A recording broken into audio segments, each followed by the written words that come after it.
Queridos amigos, bienvenidos. ¿Cómo están todos ustedes? Una vez más, el Instituto Nacional de Desarrollo Jurídico agradece su presencia en el programa Más que Leyes, Educando la Conciencia. Los miércoles de Criminogénesis, queridos amigos, gracias, doctor Alejandro Carlos Espinosa, que de la mano haciendo esta mancuerna Criminogénesis e INADEG, tenemos los miércoles llenos de gente muy importante, de temas muy importantes, polémicos, complicados, difíciles, pero sobre todo que son necesarios en el entorno social que vivimos en este país tan revuelto últimamente.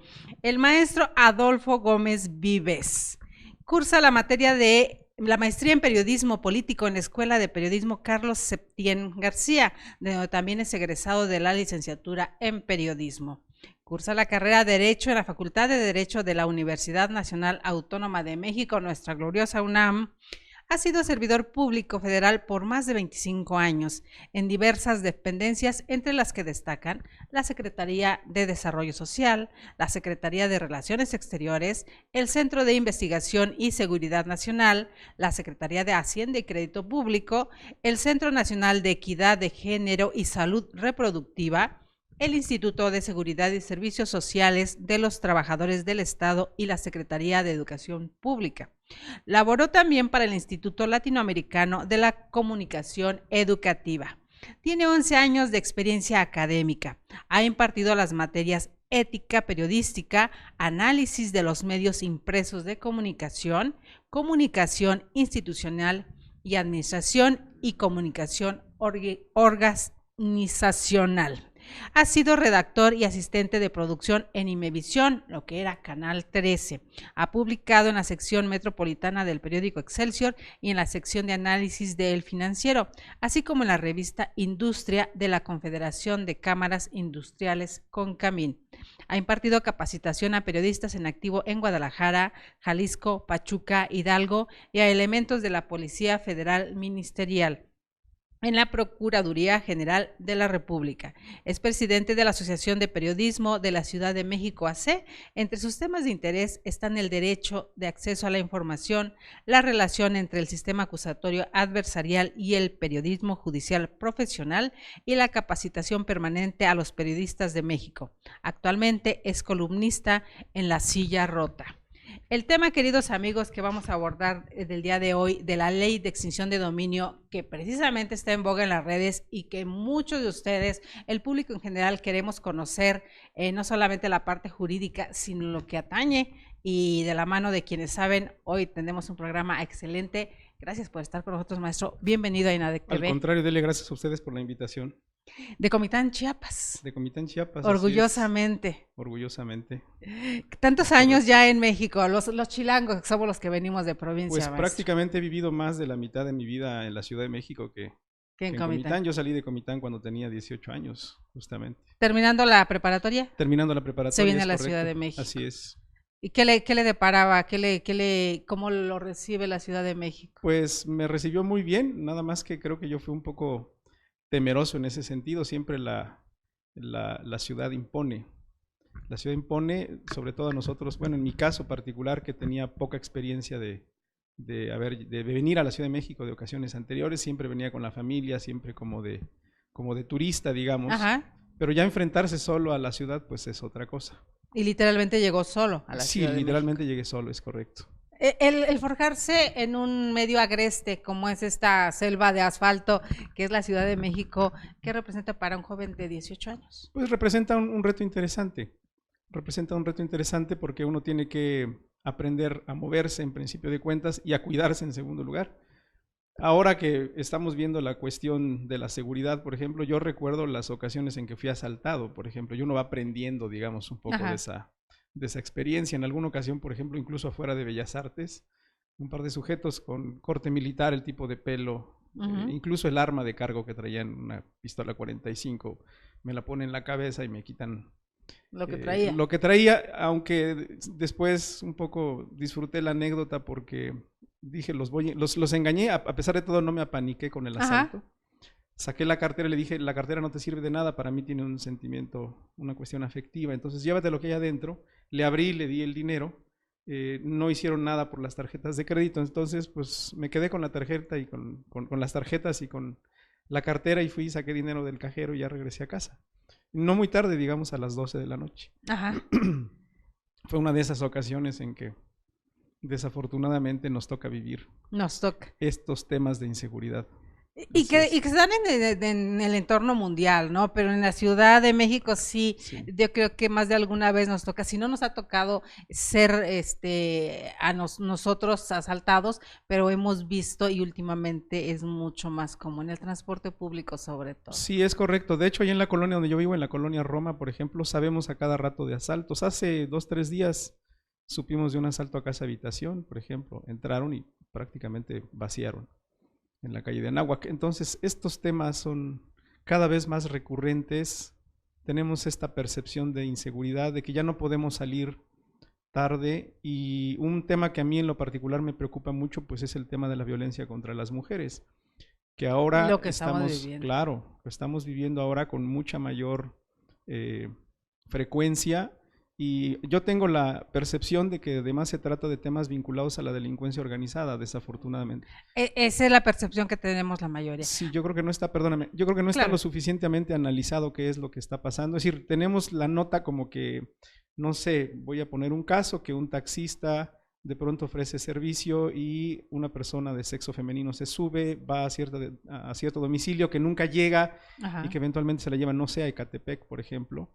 Pero no sabemos exactamente qué es lo que está ocurriendo. Es decir, tenemos el tema de la muerte, pero no tenemos el asunto del porqué. Es decir, no sabemos si hay un rito de iniciación. Tenemos las formas, pero no los fondos. A lo mejor hay un tema de rito de iniciación por parte de la delincuencia organizada. Es decir, hay un montón de temas que la propia autoridad no lo tiene claro.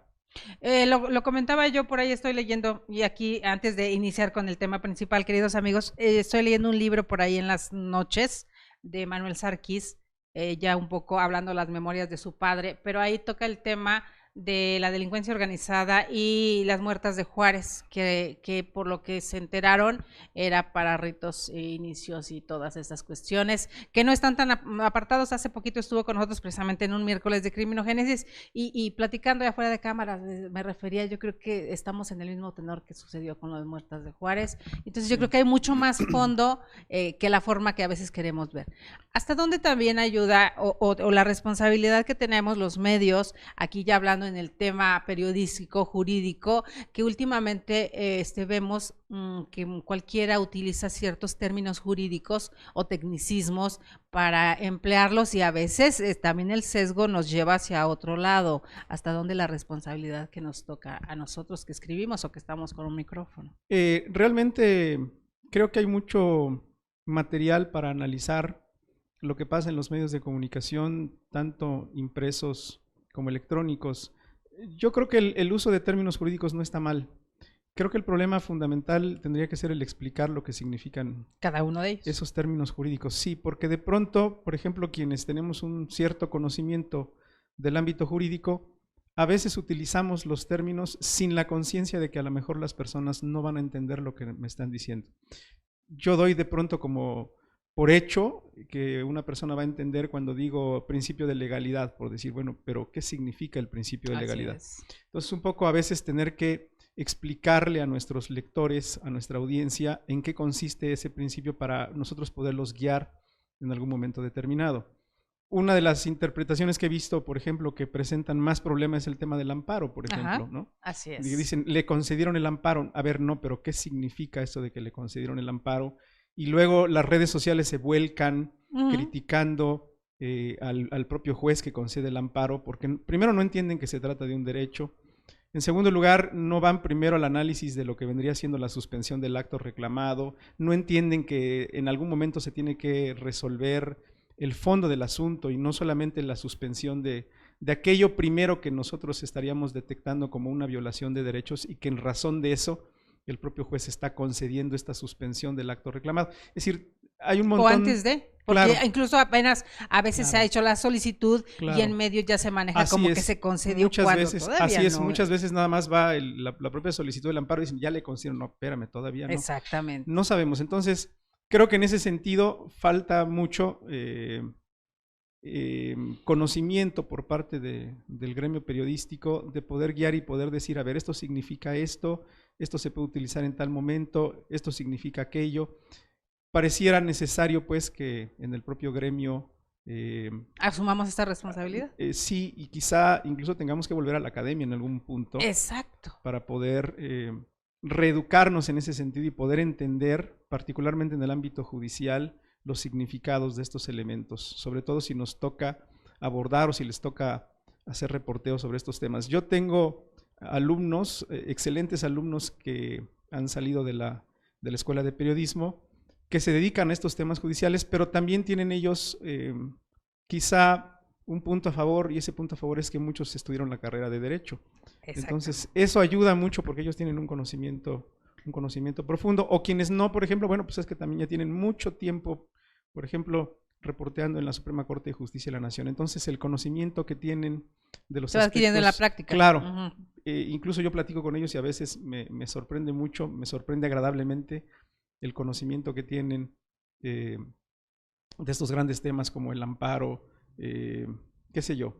O también el tratar de evolucionar y aprender, porque me ha tocado compartir mesa a veces con reporteros o periodistas que están en el Poder Judicial y esos diplomados que van accediendo y entonces te van formando de una manera, con el conocimiento que ya traes periodístico, pero exactamente especializándote en el tema. Y eso ayuda, porque aparte de pudiéramos ser reiterativos cada vez que expliquemos de qué se trata algo, pero eso va ayudando al grueso de la población a entender, porque a veces nos escucha uno, a veces nos escucha otra persona. Por eso les decía, asumir la responsabilidad que nos corresponde, sobre todo los medios abiertos, ¿no? Porque ya cuando tenemos un canal, como aquí que tenemos un canal, saben que es enfocado hacia lo jurídico, pues de alguna forma se predisponen a qué van. Pero la televisión abierta deberíamos tener esa responsabilidad todavía un poco más grande en temas, sobre todo que últimamente, hablando de política mexicana, es como lo que causa rating, y entonces pareciera que lo hacemos más grande y el afectado pues es el público en general. Así es correcto. Pues tenemos por aquí la Ley Federal de Extinción de Dominio, para entrar en el tema principal. Artículo 5, la acción de extinción de dominio es de carácter real, de contenido patrimonial y procederá sobre cualquier bien independientemente de quién lo tenga en su poder o lo haya adquirido. El ejercicio de la acción de extinción de dominio corresponde al Ministerio Público.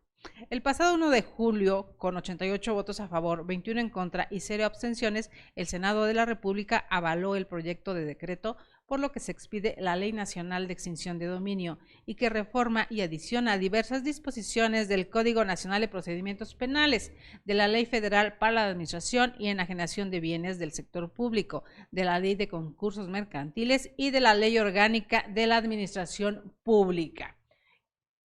Para entenderlo en palabras amables, en palabras que coloquiales, ¿qué significa la Ley de Extinción de Dominio? Porque regresamos al punto anterior que hablábamos. Nos han dicho los medios muchas cosas, pero hasta dónde el ciudadano común tiene que indagar, buscar para saber realmente qué implica la extinción de dominio. Bueno, la extinción de dominio, en principio de cuentas, está contemplada en la propia Constitución, en el artículo 22 de nuestra Constitución Política de los Estados Unidos Mexicanos. Partamos de ahí. Teníamos, hasta hace no mucho tiempo, teníamos una ley federal.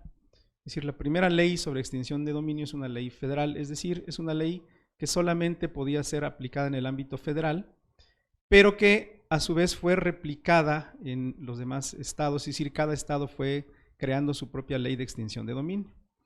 Tenemos ahora una ley nacional. Esta ley nacional igualmente tiene que ser observada no solamente por los agentes del Ministerio Público Federal, sino por los agentes del Ministerio Público en cada uno de los estados. ¿Qué significa la extinción de dominio? Esta ley ha generado, como lo hemos podido nosotros constatar en las propias redes sociales y en algunos medios que han abordado el tema, han generado un poco de preocupación, y es una preocupación legítima. Porque, ¿qué significa la extinción de dominio? La extinción de dominio significa que el Estado puede disponer de los bienes de un particular cuando el Estado tiene, vamos a decirlo así, sospechas de que ese particular ha obtenido ese bien con dinero que es producto de delincuencia organizada. Es decir, una persona que eventualmente se dedica al secuestro, una persona que eventualmente se dedica al tráfico de personas, una persona que se dedica al tráfico de estupefacientes o a la producción de estupefacientes, pues eventualmente tiene recursos económicos y con esos recursos económicos eventualmente se hace de una propiedad. Entonces, el Ministerio Público, sin que pase por una orden judicial, puede simplemente decretar la extinción de dominio, es decir, le quita la propiedad a esa persona y puede disponer de ese bien al grado de venderla, por ejemplo, y ese dinero que va a ser obtenido a través de esta transacción, ocuparlo para alguno de los temas de política social. En principio de cuentas, si lo vemos así, uno puede decir, bueno, es que se necesitaba una ley de esta naturaleza porque justamente el tema de la delincuencia organizada en este país hace referencia desde luego a una cantidad de recursos económicos extraordinarios que tiene la delincuencia organizada y en razón de eso el propio Estado, por ejemplo, no puede con ellos.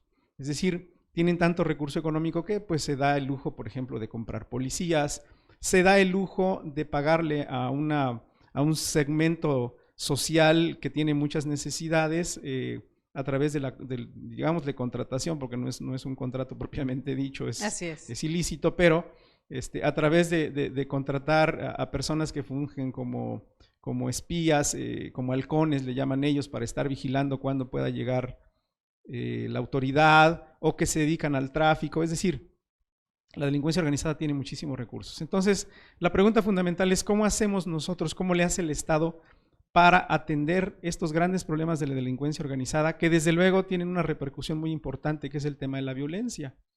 Es decir, sabemos desde la época, por lo menos, de Felipe Calderón, aunque la violencia de la delincuencia organizada es anterior a ello, claro, sabemos que se ha venido incrementando el tema de la violencia. Las propias organizaciones delincuenciales combaten entre sí, se matan, tenemos una cantidad impresionante de personas que han perdido la vida por estas cuestiones. Pero yo creo que el Estado tendría que revisar la forma como está entrándole al combate del asunto. ¿A qué me refiero? Si bien es cierto que el tema de los dineros es un tema importante, no es el único y tampoco se puede entrar únicamente por un solo lugar.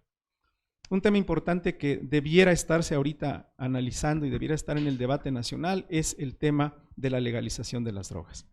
Es decir, no puede ser posible que en Estados Unidos, en muchos estados de Estados Unidos, el tema de la producción y del consumo de marihuana, por ejemplo, sea absolutamente legal y nosotros todavía lo mantenemos en la ilegalidad. Es decir, nosotros tendríamos que ir a un amparo justamente para solicitar poder nosotros utilizar la marihuana con fines recreativos, mientras que ellos pues lo han venido legalizando. Nosotros tendríamos que ir un paso más allá. Desde luego el gobierno de México no lo quiere hacer por una simple y sencilla razón.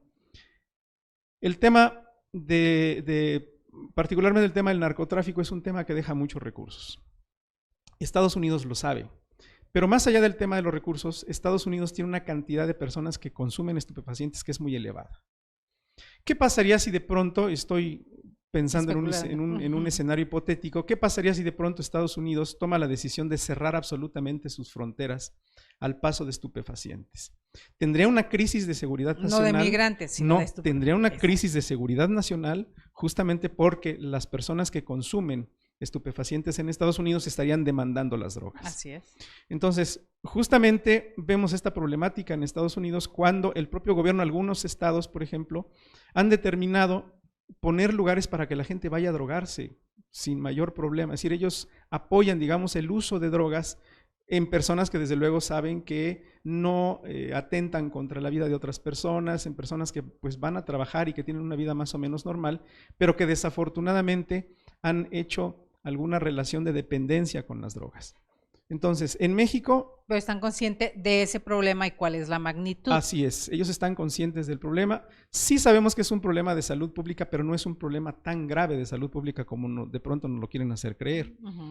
Entonces, en México tendríamos que estar discutiendo la legalización de las drogas, porque la legalización de las drogas nos llevaría incluso a discutir, por ejemplo, qué drogas o qué calidad deben tener las drogas para consumo. ¿En qué momento, además, tenemos que tener grandes programas que permitan a la población educarse en el tema de consumo de drogas? Es decir, hasta dónde la gente tiene que saber y tiene que estar consciente que la droga le hace daño, que la droga le va a generar una dependencia, que necesita tener cierta cantidad de recursos económicos para poder hacerse de esa droga de calidad, porque de otra manera pues está consumiendo basura de otra manera, entonces sí hay una afectación seria a la salud, etcétera. Entonces, ese es un gran tema que se tiene que discutir, el tema de la legalización. ¿Por qué los temas importantes se les tiene tanto miedo en México? Yo creo que en buena medida tiene que ver con compromisos incluso, o que saben que en el momento en que estos temas se discutan en el Congreso, desde luego que la reacción de las propias organizaciones de la delincuencia organizada van a ser muy fuertes. ¿Por qué? Pues porque saben justamente que de ahí obtienen su beneficio económico. Es un poco también como lo que pasa con otras actividades ilícitas, como el robo de combustible, por ejemplo, la trata de personas, etcétera. Me parece a mí que ahorita estamos en un momento muy delicado en el país.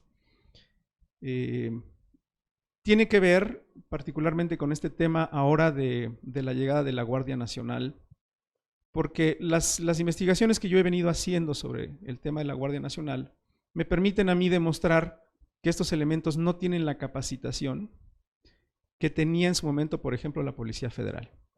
Mucha gente me podrá decir, y con razón, que la Policía Federal eventualmente pues tenía muchos actos de corrupción, que no funcionaba de manera adecuada, etcétera, etcétera. Yo creo que alguien que puede justamente guiarnos y saber y podernos decir y poder argumentar desde luego a favor de la propia Policía Federal, pues es nuestro amigo Alejandro Carlos Espinosa, él que conoce el tema de la capacitación y sabe desde luego que estos elementos han tenido capacitación. No quiero decir con esto entonces que la policía sea perfecta, desde luego Claro. que tiene muchos nichos o tenía muchos nichos de oportunidades, afortunadamente ahora va a desaparecer. Había muchos nichos de oportunidad, lo que tenía que hacerse pues era fortalecer a la propia institución y no desaparecerla. Al fusionarla, pudiera fusionarse y entonces todos los elementos, la parte buena de la Policía Claro, Federal, claro. llegar a engrosar y llegar Claro, en a todo formar. caso, digamos, las instituciones tendrían que fortalecerse. Así es. Si yo voy a desaparecer a la Policía Federal y voy a tener una Guardia Nacional, los elementos se vienen para acá, ok, tengo que ver otros temas Sí, claro. vinculados como son sus propias prestaciones, su desarrollo, su desempeño, un montón de temas que tendrían que ser tomados en cuenta, bueno, pero digamos, el contexto de preocupación ahora es justamente que estos elementos que están ahora tienen escasa preparación. De pronto se van a enfrentar a temas que desconocen y en el caso, por ejemplo, de los elementos que vienen del Ejército o de la Secretaría de Marina, pues tienen una formación diferente, porque la lógica del Ejército mexicano, la lógica de la Secretaría de Marina no es la persecución de delincuentes, no es la delincuencia común. Pero a final de cuentas es lo que han estado haciendo. Hemos tenido infinidad de opiniones al respecto Sí. en esta parte, tanto en pro y en contra, ¿no? Pero esta parte donde nos dicen, bueno, nunca hemos tenido una guerra, México nunca ha participado, no ha participado en las guerras, no es un país bélico. Entonces, ¿qué ha hecho el Ejército y la Marina? Pues siempre dedicado a los temas sociales, a los temas de rescate, a los temas de... ¿Y qué ha pasado en todo el país? Casi siempre. Ya hasta cuando está derramado el vaso en cada uno de los estados, es cuando llegan o es cuando los mandan traer para solventar una situación que ya se les escapó de las manos al gobernador en turno. Entonces, Sí. ¿hasta dónde también ha habido esta corresponsabilidad por parte de quienes gobiernan en cada estado de lo que está sucediendo? Es que justamente también ahí hay otro tema que a Ujú. mí me parece un poco complicado en la forma como están planteados en las leyes, que tiene que ver con el hecho de que tanto el ámbito federal como el ámbito local tengan coparticipación, digamos, en los temas de combate a la delincuencia, particularmente el tema de la delincuencia organizada. Así Es es. decir, hay de pronto como una frontera como que no queda muy clara hasta dónde hay temas que solamente debieran ser federales y hasta dónde hay temas que solamente debieran ser locales. Entonces, en esta persecución de los delitos, nos enfrentamos a que los gobernadores de los estados, los alcaldes, de pronto dicen, bueno, es que yo no voy a intervenir porque este es un tema federal. Entonces, en todo caso, yo me siento, me cruzo de brazos, hago un oficio, simplemente pido que me manden elementos, que venga la Guardia Nacional o que vengan elementos federales y que se encarguen del combate de este problema. Es decir, de pronto tenemos este lavarse las manos, por decirlo de alguna manera, cuando hay una... cuando ellos deberían eventualmente también estar interviniendo en este control a la delincuencia en los estados, ¿no? Y hasta dónde también está la otra parte, estos pequeños cotos de poder que se van formando en los Claro. estados, estos virreinatos pareciera que se Claro. van delegando y se van quedando en familias y donde no permiten entonces, asumiendo esta autonomía de cada estado, no permito que entre la parte federal y entonces Sí. está el encontronazo. Esa es la contraparte que también está sucediendo en el país. Sí, justamente a mí me parece pertinente lo que estás planteando porque nos lleva entonces incluso a que tendríamos que analizar el modelo de Estado que tenemos. Tenemos que revisar con mucho cuidado cuáles son las particularidades en las que podríamos tener nichos de oportunidad y poder entrar y poder fortalecer las instituciones. Este tema ahorita que acabas tú de plantear me parece a mí muy relevante porque de pronto cuando se les reconoce a los estados en alguna de las anteriores reformas la capacidad de abordar ciertos temas como es el asunto del combate a la delincuencia organizada, de pronto estamos viendo que existen estos especie de virreinatos, no sé cómo llamarlos, Sí. no tengo... Parecen comarcas no tengo aparte. sí, pues, claro, sí. no tengo la palabra exacta para decirlo, pero a lo que voy es a lo siguiente, que tendríamos que ver hasta dónde la federación debiera fortalecer su presencia en los estados o hasta dónde lo que tenemos que hacer es fortalecer al propio estado para que ellos se encarguen de sus propios asuntos. Esto conlleva desde luego a replantear, por ejemplo, los temas de la división de poderes en cada uno de los estados. Así es. Porque muchas veces el poder judicial en los estados es definido por el propio gobernador. Entonces lo que tenemos ahí, estos cotos de poder terribles. En donde el estado pongo a la de gente Chiapas, de confianza claro, que me convenga a así mí es. para yo poder jalar los hilos cuando se Así me es, en el lo estado de Chiapas necesite. hemos vivido mucho esa problemática. Lo vimos con el mando único, Sí. que ahí fue como un pequeño pinceladas de esta renuencia Sí. a lo que no sé si pudiera ser o es un barbarismo que voy a cometer de lo que viene a ser la Guardia Nacional. ¿En qué momento también va a pasar lo que pasó con el mando único? A ver, espérate, aquí no, porque aquí mando yo. Palabras del pueblo, ¿no? Sí. Aquí no me van a venir a decir qué voy a hacer porque esta parte me toca gobernarla a mí. Sí. ¿Pudiera llegar a ocurrir algo como eso con la Guardia Nacional en algún estado? Yo pienso que sí, aunque como están las cosas en este momento, los propios gobernadores tienen mucho interés en que la Guardia Nacional llegue porque les quita un poco de la responsabilidad de lo que está pasando, más allá de que la propia presencia de la Guardia Nacional no sirve para inhibir la comisión de delitos. Es decir, se requiere de mucha investigación, se requiere la labor de investigación, de labor de inteligencia, se requiere de un proceso muy largo, muy delicado, porque además no se trata solamente de llegar a combatir, sino no se trata de llegar y aniquilar personas. Al contrario, se trata justamente de que con estas labores de inteligencia pueda llegar el gobierno federal, en este caso, a deshacer a las organizaciones delictivas en la medida de lo posible sin el uso de la fuerza. Necesitamos y eso estrategas. implica inteligencia, implica el uso de tecnología, pero implica algo que es muy importante, que es el respeto a la legalidad, el respeto al derecho. Que eso es lo primordial. Claro, porque tengo conocimiento, por ejemplo, de que en algunos estados han comprado software, digamos, espía, las agencias del Ministerio Público. Hasta cierto punto está bien, nada más que cada vez que tienen que usar esta tecnología, pues de luego tienen que tener la autorización de un juez federal. Por supuesto. Cuando esto no está ocurriendo, cuando sabemos que están utilizando esta tecnología para sus propios fines, entonces… Intereses. Claro, hay una distorsión del tema, hay una violación de derechos que incluso puede atentar contra el propio debido proceso que se siga contra estos delincuentes, porque así es. Un delincuente detenido y que de pronto puede argumentar que sus violado. comunicaciones fueron violadas sin que existiera una orden judicial, etcétera, pues eventualmente esta persona podría terminar en la calle. Por eso, muchos de los casos importantes por eso se han caído. Claro. Y por eso el rencor social se ha ido acumulando cada vez. Ahorita nos hablaba, maestro, de la extinción de dominio refiriendo a la parte de la delincuencia organizada. A veces la percepción, sobre todo en redes sociales, ahora inmersos en este mundo de internet, los que estamos dedicados también a la noticia y demás, que tenemos que buscar por todos lados, leer para adentrarnos un poco, nos damos cuenta que a veces la percepción del público o del pueblo es más que la extinción de dominio, pero sobre todo no tanto se vincula al crimen organizado, sino a los políticos que han defraudado al erario. Y creo que más parece que se enfocan por ahí, el que le quiten lo que se llevaron, lo que se robaron, lo que obtuvieron de mala manera. Yo les decía en algún momento, he escrito columna también mucho tiempo, y yo les decía, pero Secretaría de Hacienda y Crédito Público se entera hasta dónde fuiste a comer y qué compraste el día de ayer, ¿no? Para uno, como ciudadano común.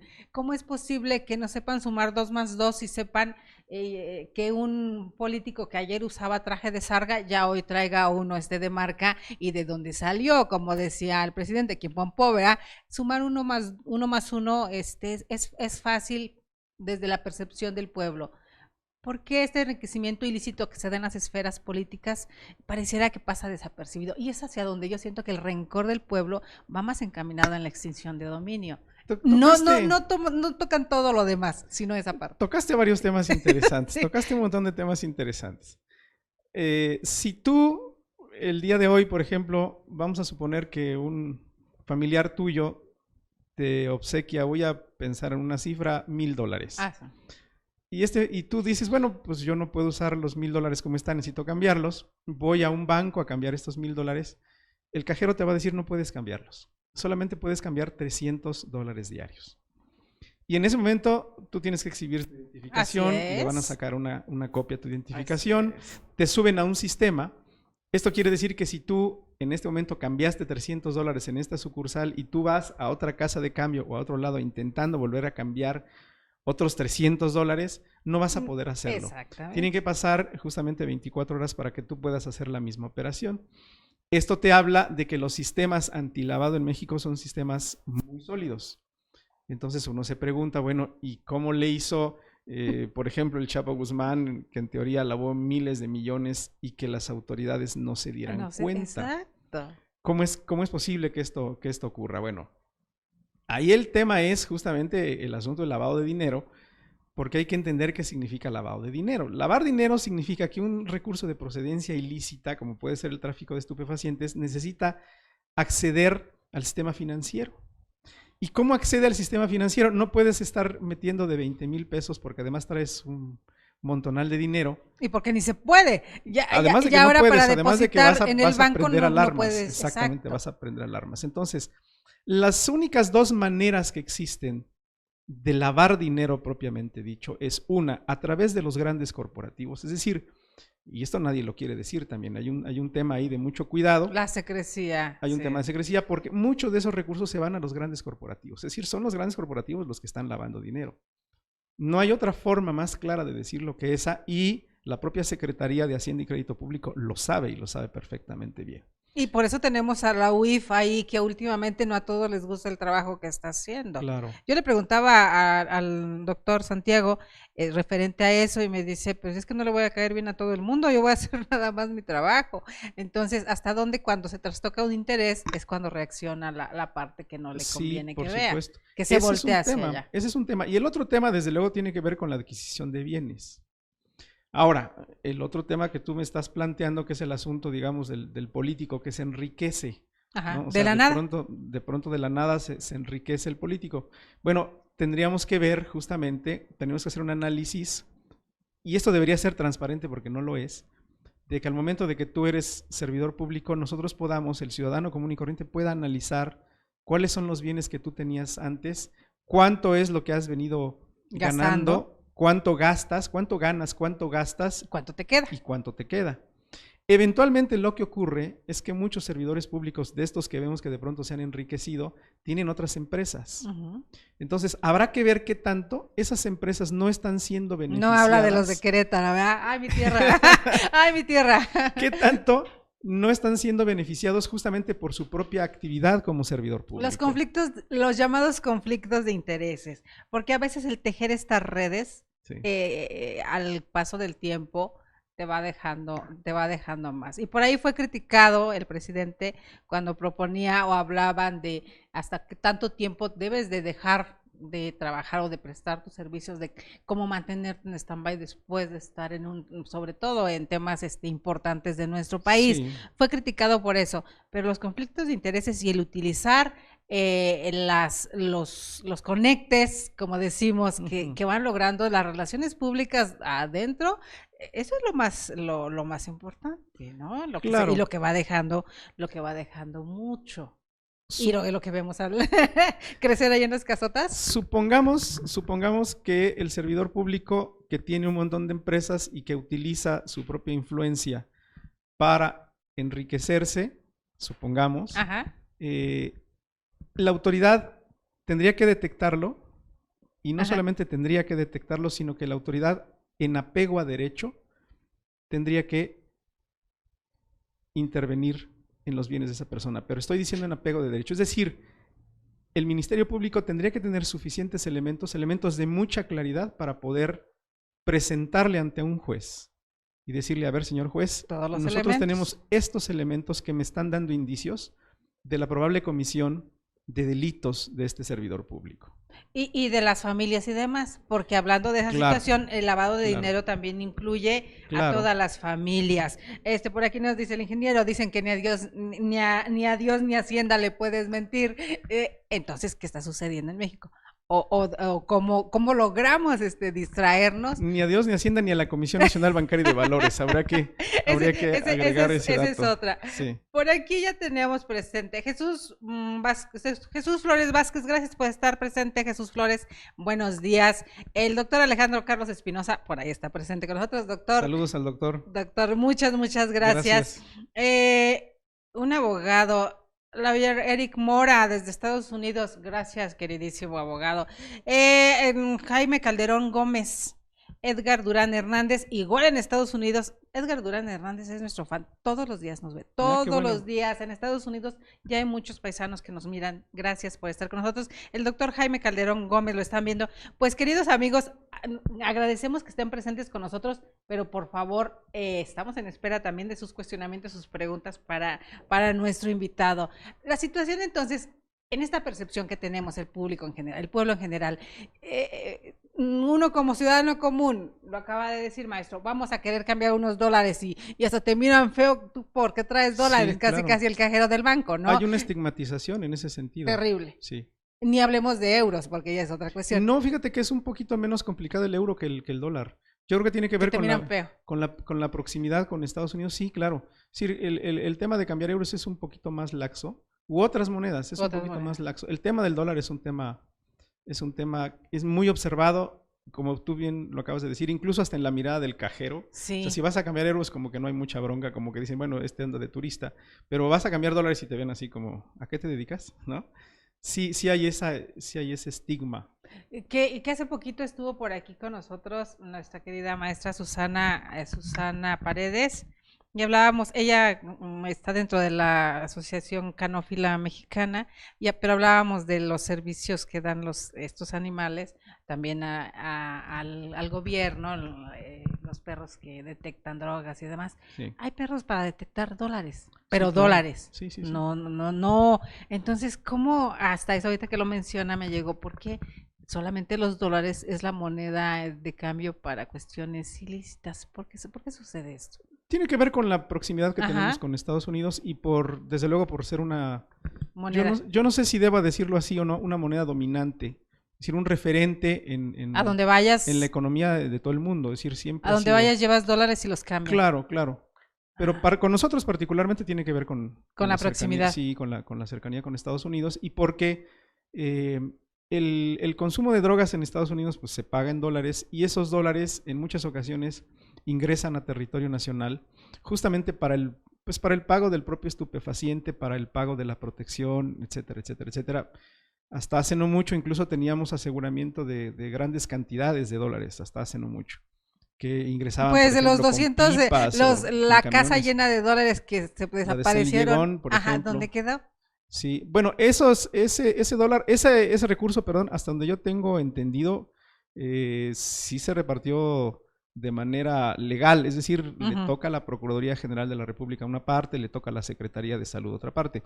Yo creo que el gobierno, en todo caso, lo que tendría que hacer ahora que existe esta polémica, porque algunos medios de comunicación lo han dicho con toda claridad, el dólar se repartió bien, otros lo dudan, pues para quitarnos de dudas, pues tendría que, por ejemplo, exhibir la documentación relativa. Exacto. Es decir, no veo dónde está el problema, que puedan decir, bueno, pues es que aquí está la ficha de Yo creo que el problema se hizo más grande cuando Felipe Calderón se mete a Twitter a tuitear y entonces como que también se exacerban los sentidos, ¿no? Sí, es un poquito por ahí. Hablando de la extinción de dominio, ahorita que se vende la residencia de Shenli Yegon, ¿cómo se nota la percepción en el pueblo cuando sucede algo como esto? ¿Qué percibe usted? Es que la mayoría de la población lo ve como muy bien, pues, ¿no? Es decir, de pronto alguien que se dedicaba... Como el recuperar un poco. Exactamente. De pronto alguien que se dedicaba a una actividad ilícita, pues le quitan un bien, ese bien eventualmente se vende y eventualmente ese recurso servirá para alguna obra social. Es decir, la lectura en ese sentido de un sector amplio de la población es positiva. El problema creo que no está ahí, el problema es el procedimiento para hacer esto. Ese procedimiento tiene que ser muy cuidadoso porque justamente el Estado lo que tiene que hacer es demostrar que efectivamente se trata de un bien de recurso de procedencia ilícita. Eso es en principio de cuentas. Y luego tendría que pasar necesariamente por actividad jurisdiccional. Ajá, exactamente. Y no una investigación exhaustiva. Sí, claro, tiene que haber una investigación que demuestre que eventualmente ese bien, la persona no puede acreditar el origen de ese bien, y en razón de que no puede acreditar el origen lícito de ese bien, eventualmente entonces sí vamos a proceder a la extinción de tu dominio. No lo quieren hacer así porque yo entiendo que hay como mucha prisa justamente en poderse hacer de estos recursos, y yo creo, y me atrevo a decirlo de esta manera, que a pesar de esta nueva ley que tenemos, no va a funcionar. Porque siendo así, van a trastabillar, se vayan a llevar a muchos entre las patas. Perdónenme mi forma de Ese es el otro problema. Ese es el otro problema, porque el otro problema que tenemos es que cuando tú podrías eventualmente, voy a decirlo así, a lo mejor no lo estoy diciendo de manera correcta, pero ser enemigo del gobierno en el sentido de no estar de acuerdo con su política, en el sentido de ser un adversario, como dice el propio presidente de la República, y eventualmente el presidente pueda decir, pues, vayan contra los bienes de esta persona. Y entonces te quitan los bienes, eventualmente tú pues vas a tener que denunciar y eventualmente entrarás en un proceso jurisdiccional, pero mientras te los regresan, quizá ya ni siquiera te los regresen, quizá el bien ya fue vendido. Entonces la reparación del daño es otro problema más grande. Claro, que te va a implicar desde luego sufrimiento, que te va a implicar pérdida de tiempo, que te va a implicar inversión de recursos, que te va a implicar un montón de cosas. Y aquí para el gobierno, por tapar un pozo, destapa dos, pudiera ser. Sí, por supuesto. Porque después, lo hablamos en días pasados, si te enajenan un bien, si te lo quitan, una extinción de dominio, pero tú logras acreditar que ese bien sí fue adquirido de manera lícita, y entonces tú lo reclamas, pero ya lo vendieron, o pero ya se depreció, o pero ya se perdió, entonces el Estado tiene que reparar todo ese daño y va a salir mucho más caro. Sí, así es, tendría que, pero vamos a ver si lo quieren reparar o no. Esa va a ser la situación. Es decir, a mí me preocupa de pronto, por ejemplo, justamente estos intentos de debilitar al Poder Judicial por parte del Ejecutivo. Tiene vinculación con esto que te voy a decir, con los temas, por ejemplo, del aeropuerto. De pronto sabemos que el aeropuerto de Santa Lucía hay un montón de amparos, lo mismo que el aeropuerto de Texcoco, unos para que la obra no continúe y otros para que por lo menos no vayan a inundar el aeropuerto de Texcoco. El presidente lo que tendría que hacer es esperar a la resolución de los amparos. Es decir, no puede él salir en la mañanera y decir, nosotros vamos a sacar el aeropuerto de Santa Lucía en tiempo y forma. Es decir, porque, perdón, pero no está en su cancha, está en la cancha del Poder Judicial la decisión, y lo que decida el Poder Judicial en un momento determinado, pues será lo que se tenga que hacer.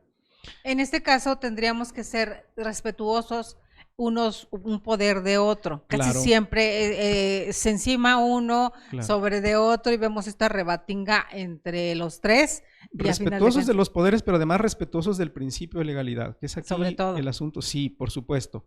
Por supuesto, porque si vamos a suponer el Poder Ejecutivo o la Fiscalía General, que ahora ya es un órgano de autonomía constitucional, determina de pronto que hay que ir sobre los bienes de una persona, eventualmente tendría que tener los elementos que permitan justamente ante un juez demostrarle que eventualmente esos bienes se adquirieron con recursos de procedencia ilícita. De otra manera, estamos entrando en un proceso mucho más complicado. ¿Por qué? Pues porque el Ministerio Público toma decisión porque sí, porque así le dio la gana o porque así recibió la instrucción, y se queda con el bien, eventualmente vende el bien, y entonces el dueño del bien eventualmente podría presentar elementos de prueba que determinen que ese bien fue adquirido de manera legal. Este no es un problema nuevo. Yo recuerdo hace muchísimos años, te estoy hablando quizá del año, por los años 90 más o menos, cuando todavía el Instituto de Capacitación de la Policía Judicial estaba en las instalaciones del INACIPE, que muchos de los bienes que se aseguraban entonces a los narcotraficantes se les terminaba devolviendo. ¿Por qué razón? Porque la propia autoridad ministerial y en su momento la propia autoridad jurisdiccional no tenían elementos para probar, porque son ellos los que tenían que probar, que el recurso era procedente de una actividad ilícita. Ellos podían decir, pues es que yo tengo mi rancho y de la venta de ganado es que justamente yo me hice de este bien. Yo me hice de estas joyas, etcétera, etcétera, aviones incluso. Es decir, por esa razón no es ni puede ser tan simple, ni puede ser tan en automático, no debería poder ser, aunque esté en la ley ahora. Porque lo de la delincuencia organizada tiene un porqué, precisamente porque sí están más organizados, porque Claro. se acercan a profesionales en todas las materias, Sí, eso es precisamente. correcto. Es una industria, Eso es es una correcto. industria tan grande que por ahí periodistas importantes han dicho, pues es el lubricante que mueve la economía mundial, no de México, mundial. Entonces, es una lucha hasta cierto punto desigual, pero en esta lucha desigual nos llevan entre las patas a ciudadanos comunes. Le decía yo, ejemplos nos han puesto aquí en este estudio invitados. Una señora tenía un terreno, filántropa la señora, empezaron a hacer una carretera, estaban arreglando carretera y le piden el terreno para guardar la maquinaria. Y dijo, no, pues sí, de buena gente, para ayudar y guardar la maquinaria, pero dentro de la maquinaria que guardaron, creo que hubo 1 o 2 trascabos robados. Le encuentran los trascabos robados a la señora y entonces le enajenan la propiedad Sí. en extinción de dominio por ser copartícipe de un ilícito. Sí. Algo sucede también si tú arrendas tu casa, tu departamento a alguien que no sabes que pertenece a la delincuencia organizada o en una Es situación de esta. Yo lo equiparo un poco como cuando sin querer el mismo cajero del banco te da un billete falso. Sí, sí. Y vas al banco y le dices que está falso. Pues sí, viene para acá tu billete, pero ya nunca te lo regresan. ¿Es exactamente lo mismo? Mis barbarismos que acostumbro a utilizar. Digamos Perdí que el bien, es un poco parecido. Es un Ajá. poco parecido porque en el caso de la moneda, nosotros sí tendríamos que ser muy cuidadosos con la moneda que recibimos. Pero cuando la recibes del mismo cajero, y a veces Yo no, hay yo no he situaciones. conocido de casos Ajá. donde un banco, donde un cajero automático o un cajero del banco te dé. No he conocido de casos, no quiero decir que no existan. Ajá. Pero cuando ello ocurre, lo que tendría que haber es una investigación sobre la propia persona en un momento determinado o sobre la propia institución bancaria.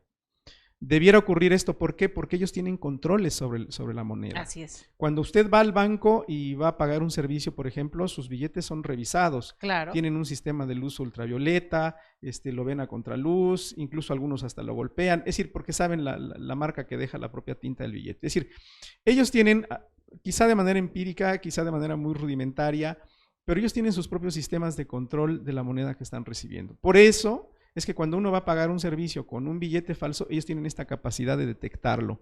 Y desde luego que tienen también la obligación de retener ese billete.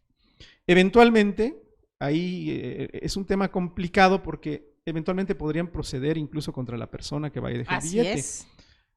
Yo diría, pues no estoy necesariamente de acuerdo, a menos que hubiera una reiteración. De que la Porque misma si hay persona. una reiteración de que la Claro. misma persona lo está haciendo, quiere decir entonces que está vinculada, o lo hace ella, o ella tiene la propia posibilidad de falsificar la moneda, o está vinculada con alguien que lo está haciendo y que eventualmente esta persona solo sirve para tratar de ingresar este recurso a los bancos. Lo mismo el banco cuando ya tiene esa moneda y lo va a poner a un cajero automático o eventualmente va a devolver un cambio con esa moneda, pues tiene que tener estos controles previos para poder saber cuándo un billete es falso y cuándo no lo es. Eso en la cuestión de la moneda. En la cuestión de los bienes que proceden de delincuencia organizada, pues justamente la autoridad ministerial tendría que tener algunos elementos que permitan pues demostrar que es así. Si no lo hace, insisto, estamos como metidos en un problema mucho más grave, mucho más serio. Y a mí sí me preocupa mucho porque las violaciones al debido proceso violaciones, que hemos visto. Violaciones a debido proceso y lo otro es que eventualmente se podría utilizar la ley para ir contra los propios adversarios del régimen. Y eso me parece a mí un tema muy delicado, particularmente ahora que la violación de la Constitución se ha vuelto una norma.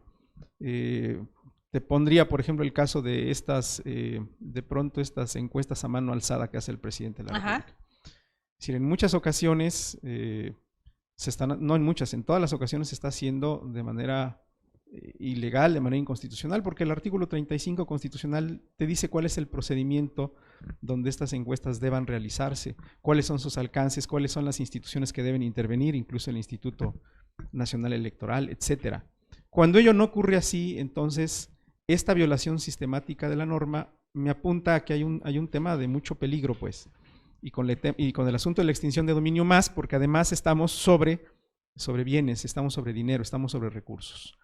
Entonces, quitarle recursos a una persona que no es un delincuente solamente porque es mi adversario, me parece un tema que debiera prender las alertas mucho más allá. Por ahí en la revista Forbes mencionaban, y el interés público, hablando precisamente de la ley de extinción de dominio. ¿Murdo? Nos decía, este artículo atenta contra la naturaleza propia de la extinción de dominio, ya que debe prevalecer el interés público sobre el interés particular y solo el Estado debe ser beneficiado, y apuntó la diputada Lorena Villavicencio Ayala del grupo parlamentario. Y aquí dice, lo que me preocupa es este tipo de acciones que hagan de manera discrecional con el fin de afectar a alguna persona, y lo digo con toda claridad porque yo no creo que tengamos el gran ministerio público todavía en este país y que esto no se preste a otro tipo de acciones que no tengan como finalidad el combate a la delincuencia organizada como lo pretende la ley de extinción de dominio. No como que dijo, pero al final de cuentas pareciera que no dijo mucho la diputada. ¿Qué sucede con nuestros legisladores al respecto? Porque vimos, pareciera que hablaron mucho, pero al final de cuentas no se hizo gran cosa para cambiar o modificar o arreglar o no dejar pasar la ley de extinción de dominio. Yo creo que la ley que tenemos ahora, y es lo que tendríamos que estar enfocando nuestra batería, nuestro análisis, es una ley que tendría que ser combatida. Ese es mi particular punto de vista. Yo creo que la Comisión Nacional de los Derechos Humanos tiene que emprender acciones de inconstitucionalidad, porque de otra manera estamos ante un riesgo muy grande. Ese es mi particular punto de vista. Creo que todos los ciudadanos estamos ante un riesgo muy alto y quizá no lo estamos viendo, no lo estamos dimensionando en su justa dimensión, valga la redundancia. No estamos siendo muy claros de lo que podría ocurrir con esta ley que le permite a los gobiernos de los estados, que le permite al presidente de la República, que le permite al Ministerio Público Federal simplemente adueñarse, por decirlo así, de los bienes de particulares cuando estos eventualmente no se dedican a actividades delictivas y solamente por el hecho de fastidiar o solamente por el hecho de hacerme de recursos, que además tampoco es muy clara la forma en la que estos recursos van a parar, digamos, a los programas sociales. Ahí también hay un tema de opacidad muy, muy grande. Perdóname, acababa de escribir justamente mi artículo de la semana pasada sobre un tema que me preocupa mucho. De pronto, ¿qué está pasando con el presupuesto de egresos de la Federación? ¿Y cómo está viendo la propia Cámara de Diputados esta danza de los dineros? Hay un tema delicado. ¿Por qué? Porque aunque existe la posibilidad de que los ejecutores del gasto puedan ampliar o reducir su presupuesto, el tema es que tendrían que justificar muy bien el porqué, quizá no tanto de la reducción, pero sí de la ampliación presupuestal. Es decir, cuando ellos ya habían hecho un ejercicio previo y decir, yo voy a necesitar para el siguiente ejercicio fiscal esta cantidad de recursos económicos, ¿Qué ocurre cuando dicen, es que fíjate que siempre voy a necesitar más dinero? Y eventualmente esa necesidad de dinero implica desde luego mover los dineros de otras dependencias para poderte dar dinero acá. La preocupación era que los grandes sectores como bienestar o como salud están siendo perjudicados, es decir, se les han quitado recursos. Pero esos recursos se han ido fundamentalmente a dos grandes rubros, al rubro energético, particularmente al tema de petróleo, lo que te lleva desde luego a entender que una de las grandes intenciones del gobierno federal en este momento es el fortalecimiento del tema energético, el fortalecimiento de Pemex, la construcción de la refinería de Dos Bocas por una parte, y por otro lado tienes el uso de recursos para esto que yo llamaría sin ambajes clientelas, es decir, estoy regalando recursos para estas personas que eventualmente, claro, para que eventualmente en el momento de las elecciones, pues ya tengo yo una clientela que va a votar por mí y que me permite eventualmente. Y entonces lo mismo que se quería erradicar se está propiciando. Así es. Creo que ese es el gran problema. Entonces, en el tema de la extinción de dominio, pues ocurre más o menos así. Es decir, de pronto el gobierno, no sabemos incluso con qué tanto dinero disponen en este momento, porque no hay mucha claridad en el uso del presupuesto. Y al no haber claridad en el uso del presupuesto, entonces no tendría por qué haber claridad justamente en la disposición de estos bienes, a dónde van a ir a parar estos bienes, cuánto costaron, a quién se lo quitaron, a quiénes ya se los devolvieron, a quiénes no. Es decir, esos temas que tendrían que ser absolutamente transparentes no está ocurriendo así. Por aquí también hablaba de lo que en ese momento se dijo. Tatiana Cloutier aseveraba, lo que estamos probando en el dictamen es dar al Estado una carta abierta para disponer de los bienes de una persona, incluso sin que exista sentencia firme que muestre que el bien decomisado fue obtenido por actos ilícitos, lo que nos comentaba, maestro. Sí. Podría ser discrecional, y digo podría porque pudiese ponerlo como un acto de no justicia el 25 de junio durante la sesión. Y nos refieren también, en el último párrafo del artículo 16 de esta ley, también ha sido sujeto a cuestionamiento, toda vez que establece que las personas que contribuyan de manera eficaz o en forma efectiva, contribuya a la obtención de evidencia para la declaratoria de extinción de dominio o les aporte, podrán recibir una retribución de hasta un 5% del producto que el Estado obtenga por liquidación y venta de tales bienes. Eso es grave. Es muy grave. Eso es muy grave. Eso es de lo que hablábamos de los dichos bienes de... Dice, asimismo se establece que el procedimiento se aplicará de forma supletoria, es decir, respecto al procedimiento se aplicará la ley en materia civil federal en lo relativo a la administración, la ley federal de la administración y enajenación de bienes en relación a la regulación de bienes, lo previsto en el Código Civil y en aquellas actuaciones por cargo del Ministerio Público al Código Nacional de Procedimientos Penales. Los especialistas nos hablan que este diseño jurídico podría ser cuestionado por inconstitucional. Sí, a eso podemos llegar. Yo espero que así lo sea. Que sea cuestionado y se declare inconstitucional. Que así lo sea, sí, por supuesto. Y al hacer eso se tendría que hacer una nueva reforma. Sí, ¿Durante por cuánto supuesto. tiempo? Yo esperaría que la ley completa como está se eche para atrás, digamos. Se eche y se declare inconstitucional, sí, claro. Y se legisle nuevamente. Se tenga que legislar nuevamente, sí, claro, por supuesto. Y tener una ley robusta. ¿Qué necesitaríamos para llegar a eso? La parte de la academia, la parte de quién tiene que pugnar. Hay varios elementos. Hay un modelo que tiene la Organización de Naciones Unidas sobre el tema de extinción de dominio. En esta ley modelo que ellos tienen, lo dice con toda claridad, la extinción de dominio debe proceder siempre y cuando tengamos una resolución de un juez. Ese tema particularmente me preocupa, es decir, ese tema debería de estar incluido en una nueva ley cuando eventualmente se tenga que volver a legislar sobre este asunto. Si ya la ley de extinción, la ley federal de extinción de dominio que teníamos anteriormente presentaba problemas, porque eventualmente pues te quitan un bien, pero no te vencieron en juicio previamente a quitarte ese bien. Entonces, son esos temas los que tendríamos que estar revisando y los que se tienen que fortalecer, no a la inversa. Exacto, porque se está actuando de manera arbitraria, ¿no? Sí, claro. Es decir, pareciera que estamos en un proceso de regresión, estamos en un proceso de retroceso en este y en otros muchos temas que me parece delicado. No solamente es la parte jurídica, también es la parte de los recursos, también es la parte de los ataques del propio presidente de la República. Instituciones como el Instituto Nacional de Acceso a la Información están sufriendo de lo mismo. Yo, que soy un apasionado de estos temas, siempre hago de manera cotidiana solicitudes de acceso a la información. Eventualmente no en todas me inconformo porque no tengo el tiempo de hacerlo, pero en muchas inconformidades que he hecho ahora, en una concretamente sobre el tema del huachicoleo, me ocurrió lo que nunca me había ocurrido en otras ocasiones, que tiene que ver con el hecho de que el propio instituto te pide prórroga, es decir, ya no es el sujeto obligado el que te dice, dame chance, dame tiempo para que yo te responda. Sí, para recabar la información que me pides. Exactamente, sino que es el propio Instituto Nacional el que te dice, oye, yo necesito prórroga para poder analizar lo que tú estás diciendo. ¿Qué está pasando ahí? Pasado, claro. Dame la información que tengas. Entiendo que tiene que ver, punto número 1, con el tema de los recursos con los que están siendo castigados. Entiendo que tiene que ver incluso, porque lo sé de cierto, con incluso ponencias completas que de repente se han ido del INAI, sí, los han corrido, a las personas que estaban trabajando ahí los han corrido. Entonces hay una carencia de recursos humanos, desde luego hay una presión del gobierno, siempre constante, que el propio instituto pues está un poco, digamos, temblando ante los embates, el propio ataque.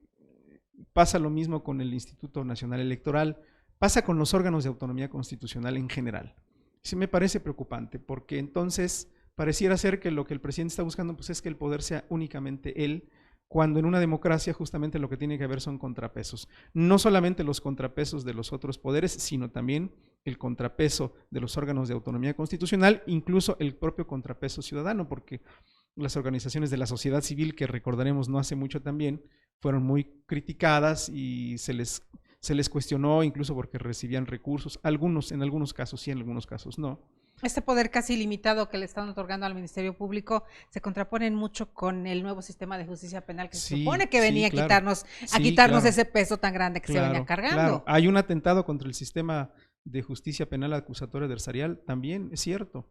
El tema de la prisión preventiva oficiosa, es decir, hay un montón de elementos ahí que tendrían que ser revisados desde otra lógica, porque yo no veo, digamos, un avance, no veo un signo positivo en estas reformas y en este proceder. Hay mucha intención de hacer las cosas, pero no son los procedimientos los correctos. Ni siquiera estoy muy seguro de que haya la intención de hacerlos. A mí no me queda muy claro que haya esa intención de hacerlos bien. Hacer las cosas bien con buena intención. Hablando de eso, el tema de la PGR, a través de la Subprocuraduría Especializada, la CEIDO, aquellas 1,500 cajas del inmueble en Cancún que pertenecía al First National Security, dedicada al resguardo de valores. ¿Qué pasó con esas cajas al final de cuentas? Que los dueños estaban reclamando y al final de cuentas por ahí como que pasó la noticia y no hemos sabido gran cosa. Hasta donde yo tengo entendido, no le he dado un seguimiento puntual a ese caso, honestamente, pero hasta donde yo tengo entendido, las personas tuvieron que ir todas a hacer la propia reclamación de sus bienes, pero además tenían que llegar ellos como culpables de algún delito, en el sentido de decir, a ver, usted usted demuestra que los bienes que estaban en esta gaveta eran suyos. Son suyos y tienen procedencia lícita. O sea, hablando de arbitrariedades, claro, eso le decía, que casi dejé este tema para cerrar, hablando de arbitrariedades. Que además, si lo vemos un poco de fondo, todos habrían sido obtenidos de manera ilícita, todos constituirían, aunque fueran bienes de la delincuencia organizada, serían bienes, serían pruebas ilícitas en un juicio. ¿Por qué razón? Porque ellos iban, hasta donde yo tengo entendido, y ellos iban en un caso en concreto. Entonces, como voy en este caso en concreto, pues yo pido la orden del juez y reviso esta caja en concreto, pero no me voy a quedar con todas las cajas. Exacto. Y luego pedirle a los ciudadanos que vengan y demuestren. Me acrediten. Claro, porque no tendría que ser, no tendría por qué ser así. Entonces, hay una violación procesal ahí.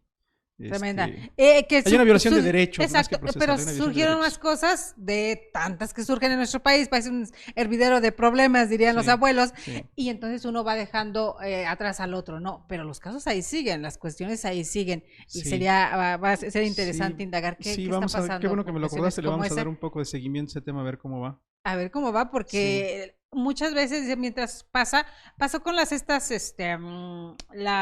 defraudadoras, que hasta la Suprema Corte estaba metida, recuerda. Sí. Y por ahí se van diluyendo, pero ahí están las cosas. No hemos sabido que se resuelvan conforme a derecho, dirían los abogados. Así es, ¿no? Correcto, es correcto. Entonces, pues querido, ya nos aguantamos un poquito más de tiempo, eso es lo de menos, siempre cuando el tema está importante e interesante. Por aquí teníamos mucha gente mirándonos, pero no hablan, luego les da un poquito de pánico escénico. Saludos hacia Estados Unidos, saludos hasta Tamaulipas, mi querida Diana Fernández presente. Gracias, doctor Alejandro Carlos Espinosa, a todos los que nos estuvieron mirando y que nos van a seguir mirando en repetición. Queridos amigos, de verdad, muchas gracias. Esperamos sus cuestionamientos, sus felicitaciones también, porque no se incentiva Claro, uno cuando le por dicen supuesto. que hace las cosas bien. Maestro, de verdad, muchas gracias por estar con nosotros. ¿Qué nos deja de tarea? Al público en general y a muchos alumnos, porque nos mira mucha gente dedicada a leyes también, a muchos que les gusta aprender de los que saben también del tema de leyes, aunque no sean abogados. ¿Qué nos deja de tarea el día de hoy? Primero que nada, tenemos que estar enterados de lo que está ocurriendo. Yo creo que tendremos que aprender también a discriminar, porque hay muchos medios que se dedican al sesgo solamente a informativo. la difusión incluso de mentiras, así concretamente. Digámoslo como es. Así es. Yo considero que es pertinente, desde luego, leer la mayor cantidad de medios y de estar enterado de lo que pasa, pero también tenemos que recurrir y también tenemos que analizar y pedir la opinión de los expertos, es decir, leer la norma jurídica, leer la ley, leer la Constitución. De pronto se nos olvida hacerlo. Entonces, ahorita, por ejemplo, que está este tema de la extinción de dominio, pues no estaría de más que las personas tuvieran acceso a la ley, la leyeran. Quizá hay muchas cosas que son difíciles de comprender, pero podrían justamente preguntarle a las personas que saben, acercarse con algún jurista que les expliquen en qué consiste, para que se den una idea justamente de la dimensión de lo que se discutió, de su importancia, de por qué en un momento determinado es urgente, en este caso en particular, combatir esa norma, etcétera. Y porque es importante conocerla. Claro, como todo mexicano sí, debemos supuesto, estar pendientes, ¿verdad? Por supuesto, no conocemos incluso a veces nuestra propia Constitución. Yo recuerdo, no diré el nombre, pero recuerdo de un legislador que de pronto se le acerca a una reportera y le pregunta, oiga, ¿cuántos artículos tiene la Constitución?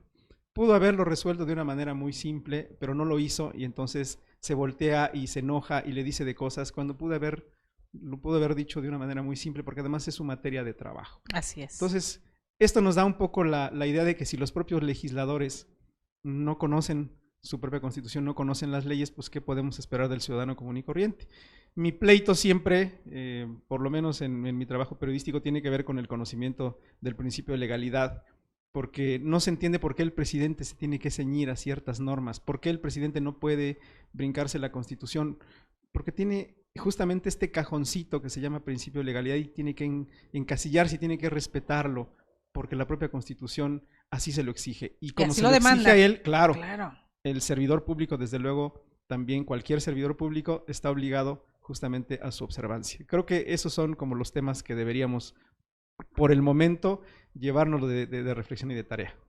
Está en redes sociales, en Twitter como Gómez Vives. @Gómez Vives. @Gómez Vives en Twitter, en Facebook. ¿Tiene abierto su Facebook al público? Sí, lo tengo abierto al público, aunque es como más doméstico, por decirlo así. Casi no opino de cosas. Y escribe en la Silla Rota. Y estoy como articulista en la Silla Rota, publico los días lunes, por si gustan leerme. ¿Y su artículo lo traspasa a Twitter? ¿Lo seguimos en Twitter? Sí. Afortunadamente la Silla Rota me hace el favor de darle mucha difusión. Y yo de repente, cuando tengo un poco de tiempo, también lo mando vía WhatsApp a mis conocidos, a mis amigos, para que también lo lean. Perfecto. Pues queridos amigos, el buscar el periodismo objetivo, el periodismo con conocimiento, porque estamos hablando de licenciaturas en Derecho, egresado de la UNAM, el periodismo jurídico, el importante, con conocimiento, con sustento. Sobre todo, vamos por esa parte. Agradecemos infinitamente que hayan estado con nosotros, queridos amigos. Mañana tenemos un jueves especial. Mañana va a estar por aquí, ya lo conocen quienes nos siguen. Ha venido en 2, 3 ocasiones ya el doctor Alejandro Antonio Duvalier Haro. Vamos a hablar de sexualidad criminal el día de mañana, queridos amigos. Un especialista en la materia, hablando sobre todo de lo que está sucediendo en la Ciudad de México, los depredadores sexuales que existen. Expertos en la materia, que no hay muchos en esos temas, sexualidad criminal y temas que el doctor Duvalier nos va a traer mañana. Los esperamos a las 11 los jueves. Acompáñenos, por favor. Agradecemos infinitamente que esté con nosotros. Al contrario, Delia, muchas gracias a ustedes por la invitación. Pues gracias y gracias al doctor Alejandro Carlos Espinosa, que un miércoles de Criminogénesis estupendo. Ya saben que para buscar la revista Criminogénesis, www.criminogénesis.com, ahí van a encontrar la revista hermana Cadena de Custodia, también para militares y policías, aprender un poquito más, porque siempre la evolución depende también del conocimiento que adquiramos. Es gratuita, está en internet ahora, cualquiera trae un smartphone, vamos a buscar cosas que nos nutran y nos interesen. El Instituto Nacional de Desarrollo Jurídico, como siempre, agradecemos su presencia. Gracias al doctor Anatolio González Emigdio, nuestro rector, y a nombre de los que hacemos el programa Más que Leyes, Educando la Conciencia. Soy Delia Linares Alvarado, nos vemos mañana. Gracias.